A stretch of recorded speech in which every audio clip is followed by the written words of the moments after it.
Les Bankai, propriété ultime que peut détenir un Shinigami s'il parvint à matérialiser la forme spirituelle de son Zanpakuto au sein de sa propre dimension, à échanger avec lui et de le soumettre à la puissance de son manieur. Cette faculté unique d'un soldat est en quelque sorte sa pièce maîtresse, sa dernière carte en principe à jouer si l'issue d'un combat tourne mal. Seule une poignée de combattants d'élite ont réussi à maîtriser et parfaire cette capacité finale que possède théoriquement chaque Zanpakuto forgé à Soul Society. La plupart de ces Bankai sont soit des grandes attaques de zone, soit de nouvelles formes pour le manieur. D'autres génèrent des pénalités, des contraintes temporaires pour les opposants et certains permettent même l'invocation de créatures. Bref, vous avez compris, il s'agit là de la technique secrète que peut employer un Shinigami voulant réellement conclure l'issue d'un combat. Et si, pour la majorité de ces Bankai, les dégâts générés par ces derniers sont monstrueux, certains sont tellement démentiels que leur utilisation pourrait avoir de fâcheuses répercussions sur soit l'utilisateur en question, soit les alliés alentours, voire pire, les deux. Et c'est ici que nous allons justement recenser 7 Bankai pouvant être considérés comme interdits au vu de leurs dangereuses utilisations, mais surtout contraintes au sein de Bleach. Bienvenue à tous au sein de la Gazette du Saraitei. On va commencer sans plus tarder par le premier Bankai de cette vidéo. Ils sont répertoriés par ordre d'apparition chronologique dans la saga. Je vous déconseille cette vidéo si vous n'êtes pas à jour sur la version manga ou sur les romans Bleach. Revenez ici une fois que vous serez au point sur ces derniers, ou si vous en fichez d'être spoilé des attributs spécifiques des Bankai apparaissant dans cette vidéo, c'est comme vous le sentez. N'hésitez pas à partager la vidéo, à la liker et à vous abonner si vous voulez toujours être au jus de mes prochaines vidéos sur la chaîne. Cela m'aide énormément dans mon travail. Et si selon vous, j'aurais oublié ou au contraire ajouté un Bankai incohérent dans cette petite liste subjective, espace commentaire et c'est avec plaisir que je débattrai avec vous. Allons-y pour le premier Bankai de cette vidéo, nous parvenons directement du roman Spirit à Forever With You.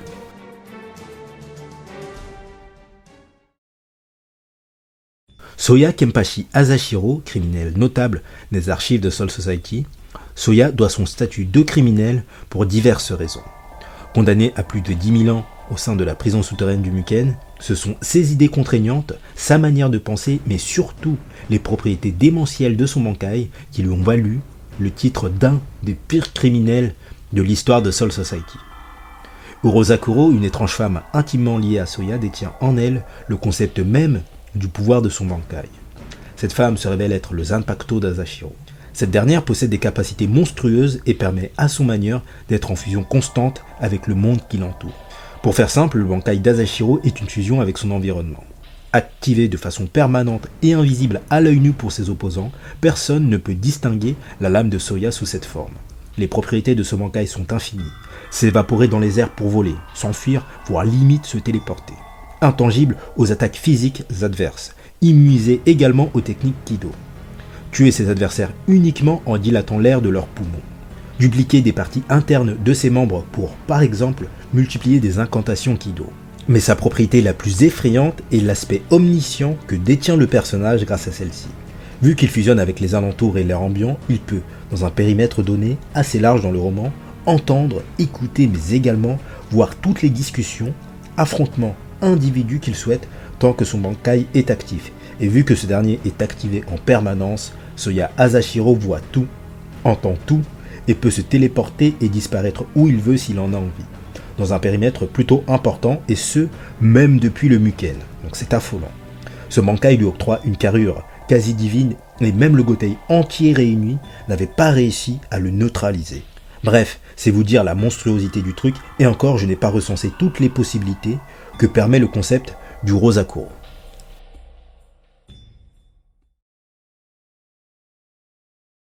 Faites place au 7e Kenpachi de l'histoire, Kuruyashiki Kenpachi, un individu tellement puissant qu'il pourrait, selon les rumeurs, abattre un Vastolord à lui seul. Cet ancien capitaine est très puissant et respecté de tous. Son Shikai a des capacités intéressantes et il dispose d'un Reiatsu démentiel. Logique pour un guerrier relevant du titre de Kenpachi. Mais bien que le personnage soit déjà bien balèze comme ça, son Bankai est vraiment, je pense, la plus grosse dinguerie qui nous a été citée dans l'œuvre de Bleach. Intitulé Gakaku Kairo, ce dernier permet d'invoquer une mâchoire d'oursidé gigantesque, faisant à peu près la taille du Saraitei. et tout ce qui se trouve pris dans les crocs de cette technique se retrouve dévoré sans distinction entre alliés et ennemis. Seul Kuruyashiki peut sortir indemne de cette technique et la puissance de ce Bankai est telle que justement le Shuo 46 interdira l'utilisation de cette faculté et en fera une prohibition d'État pour la sécurité des citoyens de Soul Society. Ah, je vous avais prévenu, c'est limite grâce à lui que je fais cette vidéo. Les vidéos respectives de Soya et Kuruyashiki arriveront bientôt sur la chaîne, mais je vous invite à aller checker cette petite vidéo si vous voulez en savoir plus sur la dilogie de romans en Spirit of Forever Video, là où l'on retrouve le 7e et le 8e Kenpachi pour rappel. Tome 58, The Fire, le livre de la guerre sanglante qui m'aura le plus marqué à vie de mon expérience de lecteur de Bleach. Je ne présente plus Yamamoto, figure emblématique et centrale de Soul Society.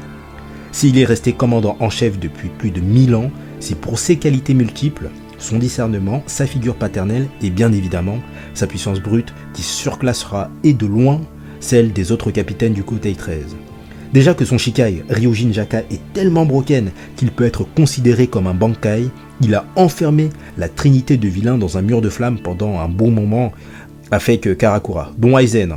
Donc ce n'est pas rien, alors vous imaginez son Bankai qui lui doit être démoniaque. Son Bankai justement intitulé Zanka no Tachi, l'épée des braises. La forme ultime de puissance destructrice de Yamaji réside dans l'incantation de cette technique. L'un des uniques Bankai de la saga a disposé de plusieurs formes alternatives pour adapter son style de combat en fonction de la situation. L'Est, Higashi, possédant une force de frappe impitoyable ne laissant absolument aucune trace de l'adversaire calciné. L'Ouest, Nishi, lui octroyant un bouclier de flamme impénétrable de 15 millions de degrés, faisant du capitaine commandant un danger véritable autant d'un point de vue offensif que défensif s'il combine les formes de l'Est et de l'Ouest.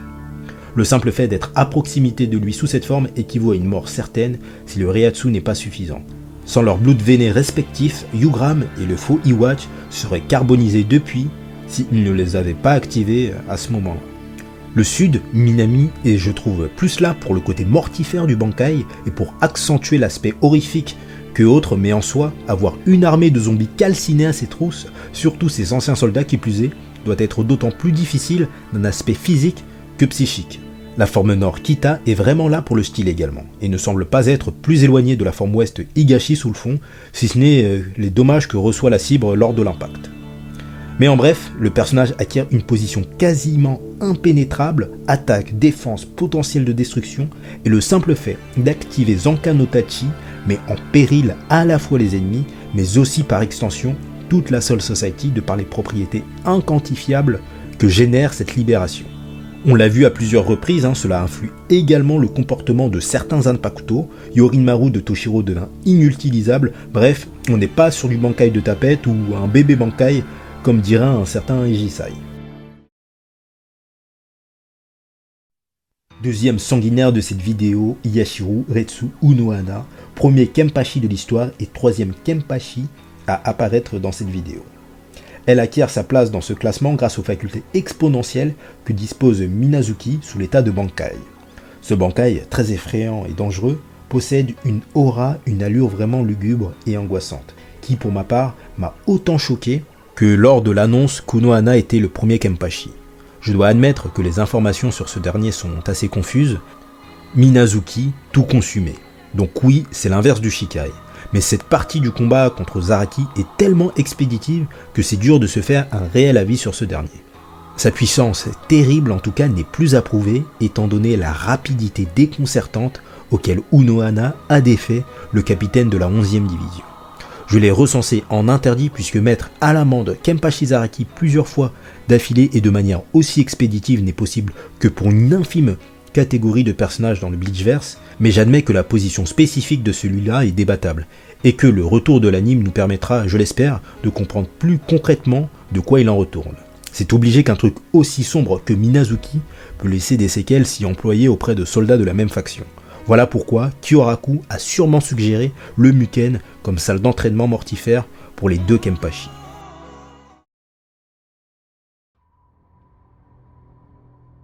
Kyoraku justement qui lui aussi dispose d'un Bankai aux propriétés ma foi bien sinistres et pénibles pour quiconque oserait s'attaquer impunément au nouveau capitaine général de Soul Society.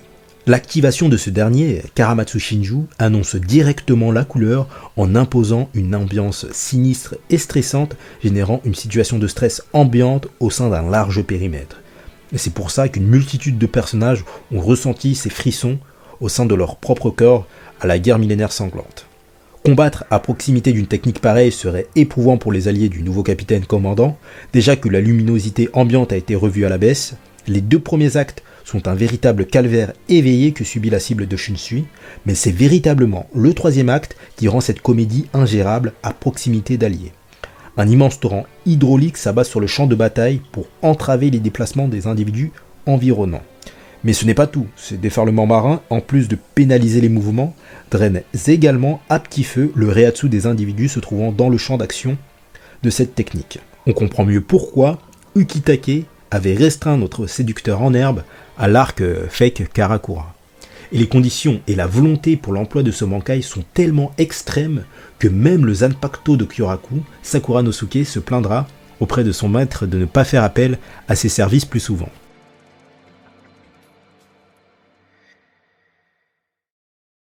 Quatrième et dernier Kenpachi à apparaître dans cette vidéo, il faut croire qu'un grand Reiatsu implique de grandes responsabilités, et que si Kenpachi tu es, de grandes chances d'apparaître dans ce genre de vidéo tu seras.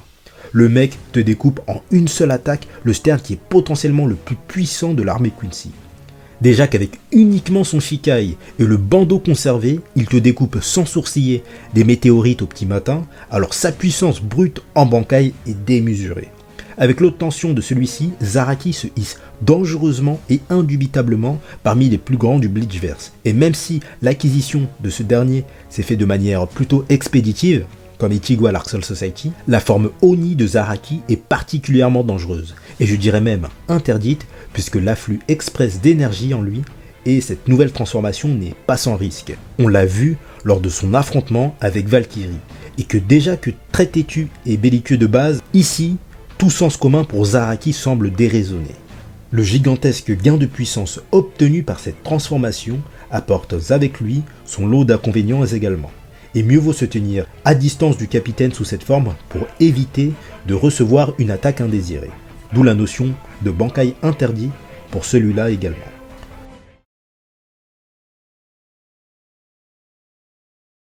Ultime personnage et unique Vizard de cette liste sombre en couleur, le Bankai très spécifique, nous parvenons directement de la trilogie Kenfir pour cette fois.